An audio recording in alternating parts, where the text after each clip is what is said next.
રામાયણ સમજવા જેવો ગ્રંથ છે. ઘણા લોકો કહે છે કે આ પુસ્તક છે. પુસ્તક નહીં, રામચરિત માનસ મારું તમારું મસ્તક છે.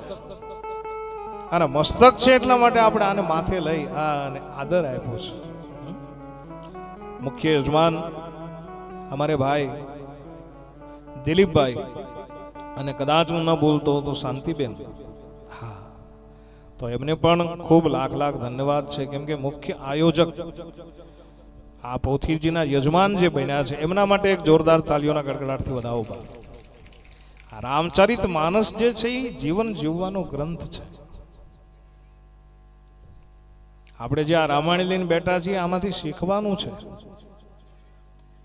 આ મનોરંજન નથી કરવાનું. આ મનોરંજનની કથા નથી, મનોમંથનની કથા છે. મેં તમને પ્રથમ વાક્ય એવું કીધું કે આનંદ કરાવવા આવ્યો છો. આનંદ કરશું, ગરબે રમશું, રાસ રમાડશું, બધું જ થશે, પણ મનોમંથન સાથે થવું જોઈએ. નાચી કૂદીને જવું, નીકળી જવું ઘરે, એ રીતની કથા નહીં.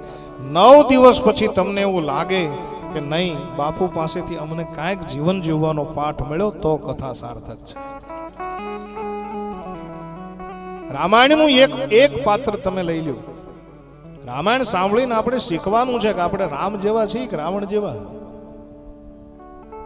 આપણે સીતા જેવા છીએ કે આપણે શૂર્પણખા જેવા છીએ, આપણે ભરત જેવા છીએ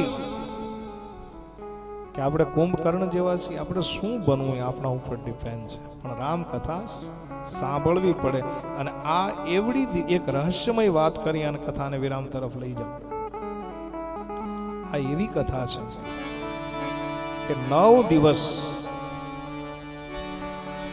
એક આસન ઉપર બેસી અને જો કથાનું શ્રવણ કરવામાં આવે તો રામ કથામાં આપણું પાત્ર ક્યાં છે તમે સમજી શકો ને. 9 દિવસ સુધી કથાને સાંભળો.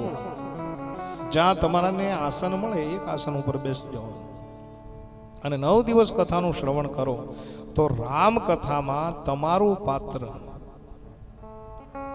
આપણે ક્યાં છીએ, એક વખત આવે અને આવે જ. આ રામ કથા છે, પણ સાંભળવી પડે. તમને અંદર ત્યાં આમ જબકારો થાય કે આપણે ભરત જેવા છીએ, આપણે લખન જેવા છીએ, આપણે ઉર્મિલા જેવા છીએ, આપણે સુતીક્ષ્ણ મહારાજ જેવા. કેવું આપણું પાત્ર છે. પછી પાછી આંગળી ઊંચી નથી કરવાની કે આ બાપુ આવ્યો નહીં, પણ તમારું એ પાત્ર છે એ રામાયણની અંદર આવશે. આવી દિવ્ય ગ્રંથ છે. અને એ દિવ્ય ગ્રંથને જીવન જીવવાનો ગ્રંથ કોઈ હોય તો રામચરિત માનસ છે, અને મરવાનો કોઈ ગ્રંથ હોય તો શ્રીમદ ભાગવત છે. આપણે ત્યાં ભાગવત, રામકથા અને ભગવાન શ્રી કૃષ્ણચંદ્ર પરમાત્માએ ગાયેલી ગીતા, આ 3 ગ્રંથ આપણા મહાન ગ્રંથો છે. ગીતા આપણને જીવનનો સાર સમજાવે છે. રામાયણ મને તમને જીવતા શીખવાડે છે, અને ભાગવત મને તમને મરતા શીખવાડે. મરવું કેમ? એટલે હું ઘણી વાર કહું, ઘણા મરતાય નથી આવડતું. પણ જેને હકીકતમાં મરી જવું છે, મરવું એટલે અંદરથી મરવાની વાત છે. જીવન ટૂંકાવી લેવાની વાત નથી. અંદરથી મરી જાય, માયલો મરી જાય. શેનાથી? બોલે ભાગવતથી. આવડું સુંદર મજાનું જીવન મળ્યું છે. જો જીવી લેવું હોય તો રામકથાનું શ્રવણ કરો. અને એવી દિવ્ય રામકથા અહીંયા સલ્ફા ગાયત્રી મંડળ દ્વારા આયોજિત થઈ છે. આવો એક શ્લોક લઈ અને કથાને વિરામ તરફ. વર્ણાનામ અર્થ સંઘાર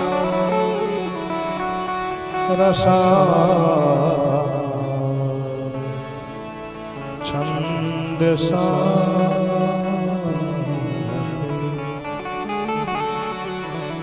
મંગલાનામ ચકરતારો વંદે વાણી વિનાયકો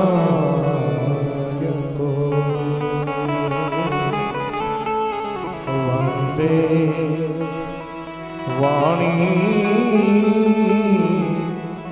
વિના